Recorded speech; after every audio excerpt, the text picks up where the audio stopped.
आई कैसे थी? फराज छोड़ के गया? नहीं, मैं ड्राइवर के साथ आई थी। जब तुम्हें घर का दरवाजा बंद मिला तो तुम अपने घर वापस क्यों नहीं चली गई? पड़ोसियों के घर में जाके बैठने की क्या जरूरत थी? ड्राइवर को भेज चुकी थी, वरना चली जाती। तुम्हारे घर में कोई झगड़ा हुआ है? अपने शौहर से लग के आई हो? नहीं, ऐसी कोई बात नहीं है। मैं बस आप लोगों से मिलने आई थी। मिलने आई थी तो बता के आना चाहिए था ना। तुम्हारी माँ और इकरा कहाँ है? कहीं तुम तीनों मिलके फिर से मुझे बेवकूफ तो नहीं बना रहे हो? नहीं अब्बू, ऐसी कोई बात नहीं है। आप मेरी बात पर यकीन करें। अफसोस की बात तो यही है कि तुम्हारे सच और झूठ में फर्क खत्म हो। मैं अच्छी तरह जानता हूँ कि तुम उस घर में मुश्किल में हो, लेकिन फिर भी मैं यही चाहता हूँ कि तुम वहीं वापस जाओ। मैं तुम्हें खुद छोड़ के आऊंगा। अब्बू, शाम को आएंगे फराज लेने के लिए मुझे? आएगा? अच्छा, ऐसा करो, फोन करो उसे, मेरी बात करा दो उससे। वो आप एक बार तो एतबार करें मुझ पर। कर रहा हूं ना बेटा, इस बार फोन करो, बात करा दो, मैं इस बार कर लूंगा।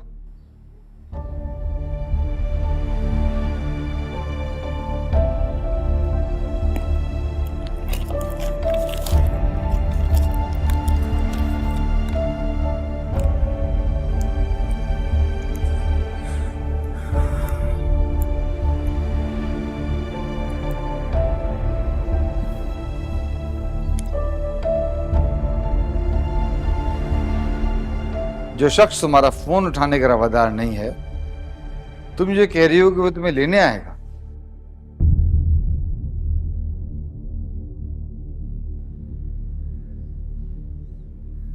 कहां गई थी तुम?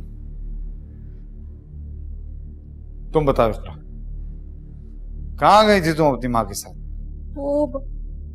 वो हम बच्चों के घर गए थे उनसे मिलने।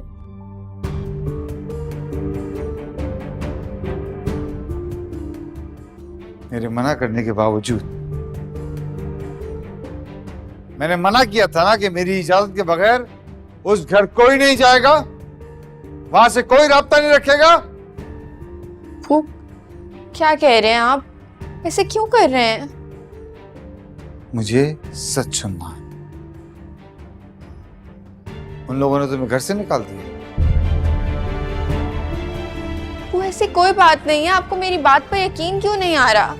आप इसको 2 मिनट बैठने तो दे, मैं खुद छोड़कर आ जाऊंगी इसे। तुम अब कहीं नहीं जाओगी, और इसके साथ तो बिल्कुल भी नहीं। एक बेटी को छोड़ा था मैंने तुम्हारे ऊपर, आज तक भुगत रहा हूं। चलो, मैं तुम्हें खुद छोड़ के उठो। अब्बू, चलो अब्बू ऐसा करें, मुझे मेरी सास ने और मेरे शौहर ने मुझे खुद भेजा है। मैं ऐसे कैसे खुद से जा सकती हूँ? अब्बू प्लीज। मम्मी आप बैठ जाए। क्या हो रहा है? सब क्या हो रहा है? बैठ जाए। क्या हो रहा है? क्या हो रहा है? परेशान हो मम्मी। देखो देखो, ले गए।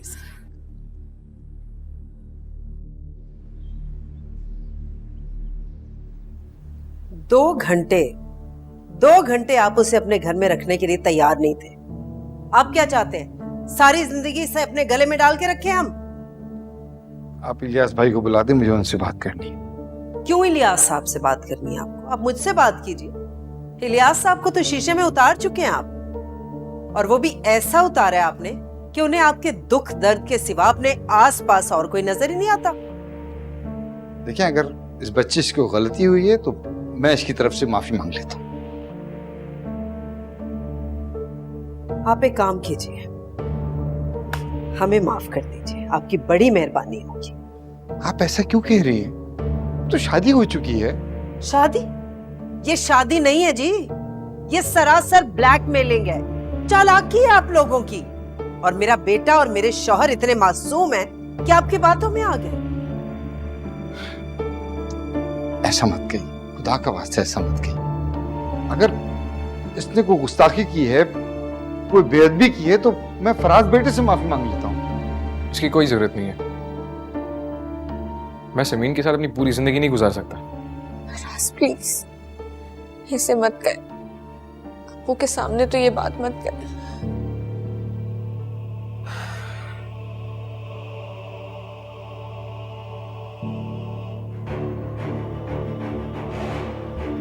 मैं दूसरी शादी करना चाहता हूँ इब्राहिम साहब, इसलिए आप इसको यहां से ले जाएं।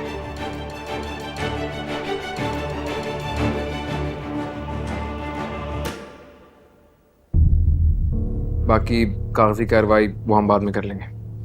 फराज प्लीज प्लीज ऐसे मत कर, मैं आपको किसी चीज से नहीं रोकूंगी। आपको दूसरी शादी करनी है आप कर लें, बस मुझे इस घर से जाने का ना कहे, और मेरे अब्बू को प्लीज ये अजियत मत दे। फराज बेटा, तुम जरा मेरे साथ आओ।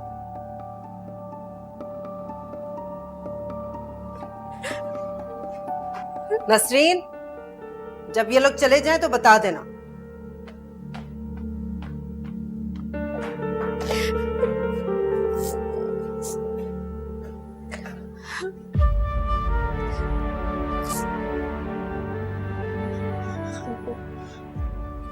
आप प्लीज परेशान नहीं हो, मैं बात करूंगी, सब कुछ ठीक करने की कोशिश करूंगी।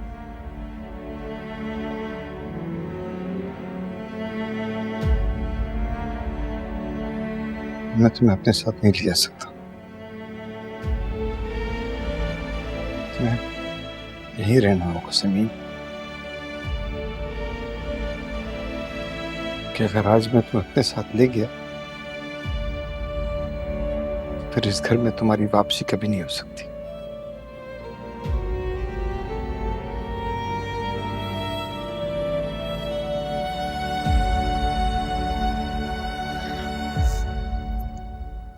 घर जाएं और मेरे लिए परेशान मत हो। मैं नहीं जाऊंगी आपके साथ, यहीं रहूंगी।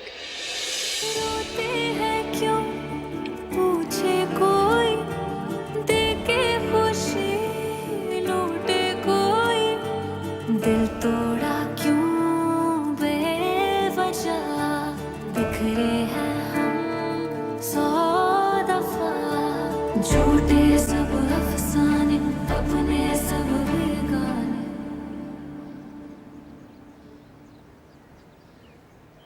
अगर उन्होंने तुम्हारे बाबा को बता दिया तो? बता दे। क्या हो गया तुम्हें? हर चीज का एक वक्त होता है और वो अपने वक्त पे अच्छी लगती है। क्यों तुम अपने लिए भी और मेरे लिए भी मुश्किलात खड़ी कर रहे हो? मैं मुश्किलात की है।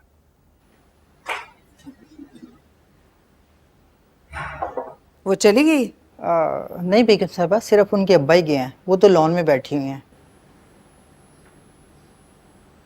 ठीक है।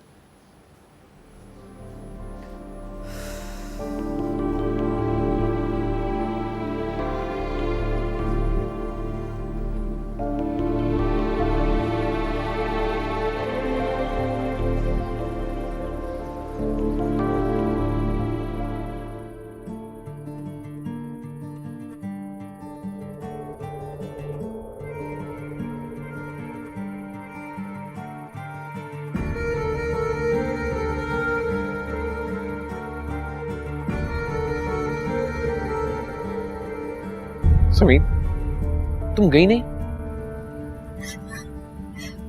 कहाँ जाऊं?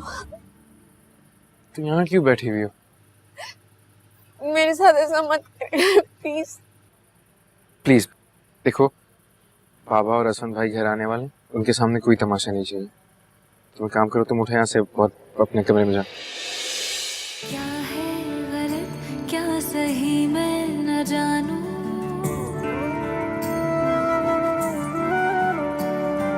क्या है गलत क्या सही मैं न जानूं, दिल रख दो कदमों में फिर भी न मानूं, सोचा है जो भी अब वो करूंगी, अब ना जमाने से मैं डरूंगी,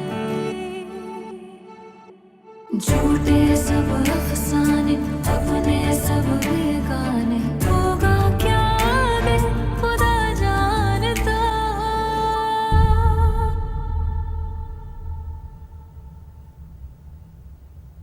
बहुत ढीठ हो तुम।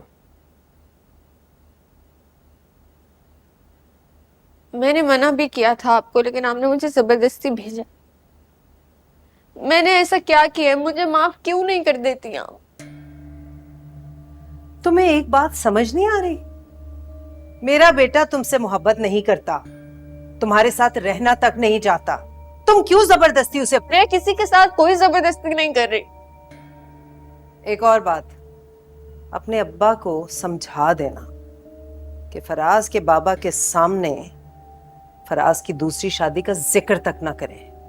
अगर उनके मुंह से कोई बात निकली या उन्होंने उन्हें बताया तो याद रखना, मुझसे बुरा कोई नहीं होगा।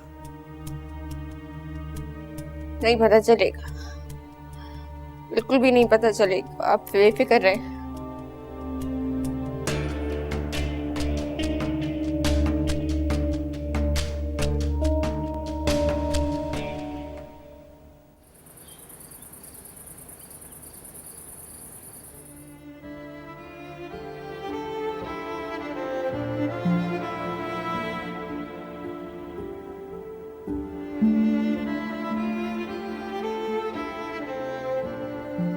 दो घंटे, सिर्फ 2 घंटे तो आप अपनी बेटी को अपने घर में रख नहीं सकते? हम क्यों सारी जिंदगी उसे अपने गले में डाल के रखें? मैं दूसरी शादी करना चाहता हूँ इब्राहिम साहब, इसलिए आप इसको यहाँ से ले जाएं। बाकी कागजी कार्रवाई वो हम बाद में कर लेंगे।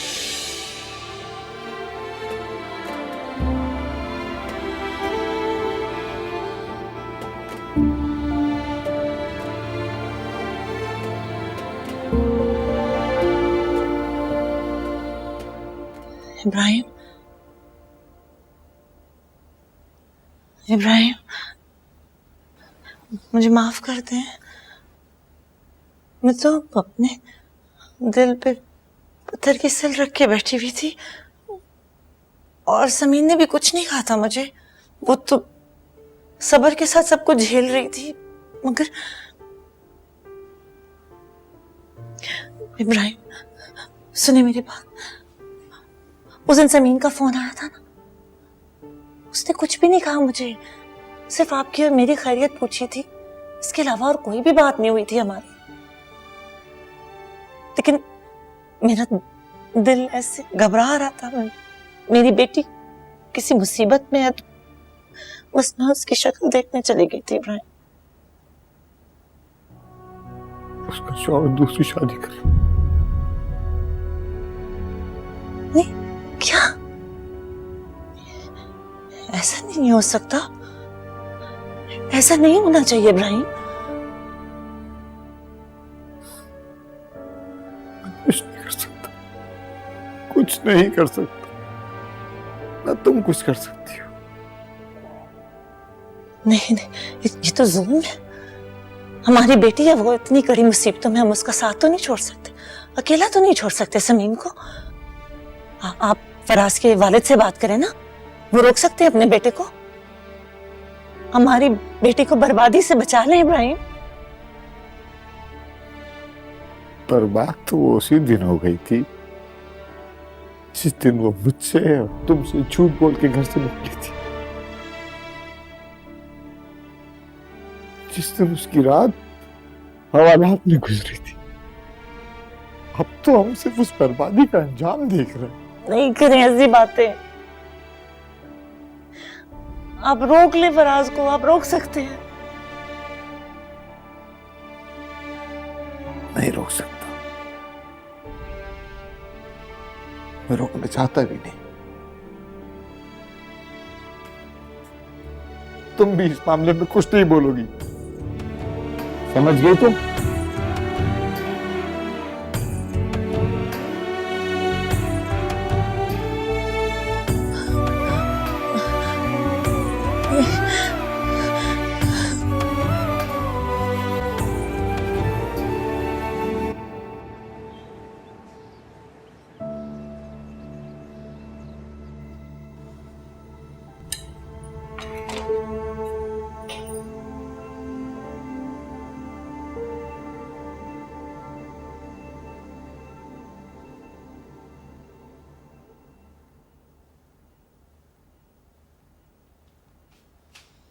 उफ अल्लाह, इतनी ढीठ हो तुम। इतनी जिल्लत और रसवाई के बाद भी तुम यहाँ रह रही हो। खैर, वो मामा कह रही कि तुम नसरीन के साथ गेस्ट रूम की सफाई करवा लो और वहीं शिफ्ट हो जाओ। वैसे भी वहाँ बहुत सारा फालतू सामान पड़ा है। Guest room? परसों तुम्हें पता है ना कि अनीता और उसकी मामा आ रही हैं फराज भाई को देखने और हमारा घर देखने। तुम्हें तो फराज भाई का रूम वैसे ही छोड़ना पड़ेगा। और वैसे भी तुम किसी फालतू सामान से कम तो नहीं हो। और हाँ, मामा ने कहा था कि तुम उनके सामने नहीं आओगी, याद रखना। छोड़ दिया तेरी गली जाना, छोड़ दिया देखो यूं